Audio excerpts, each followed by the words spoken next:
Team India allrounder ఆటగాడైన Ravindra Jadeja అంతర్జాతీయ టీ20కి retirement ప్రకటించారు. T20 ప్రపంచ కప్లో భారత జట్టు టైటిల్ గెలిచిన వెంటనే జడేజా ఈ ఫార్మాట్కు గుడ్ బై చెప్పాడు. తొలుత విరాట్ కోహ్లీ చేయగా ఆ తర్వాత రోహిత్ శర్మ రిటైర్మెంట్ ప్రకటించాడు. ఆ తర్వాత జడేజా కూడా రిటైర్మెంట్ ప్రకటించాడు. రవీంద్ర జడేజా రిటైర్మెంట్ తర్వాత భారత జట్టులో భారీ లోటు కనిపిస్తుంది. 3 విభాగాల్లోనూ జడేజా కీలక పాత్ర పోషించాడు. స్పిన్ బౌలింగ్తో పాటు అతను బ్యాటింగ్ చేస్తున్నప్పుడు కొన్ని అద్భుతమైన షాట్లు కూడా ఆడతాడు.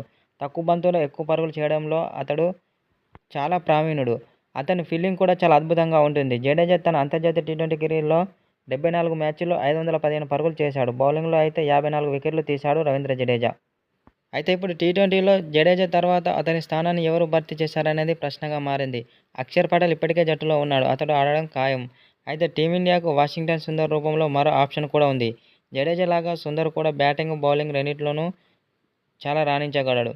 అతనికి చాలా అనుభవం కూడా ఉంది. ఇంతకు ముందు కూడా టీమిండియాకు ఆడాడు. వాషింగ్టన్ సుందర్ భారత్ తరపున ఇప్పటి వరకు 4 టెస్టులు, 19 వన్డేలు, 43 టీ20 ఇంటర్నేషనల్ మ్యాచ్లు ఆడాడు.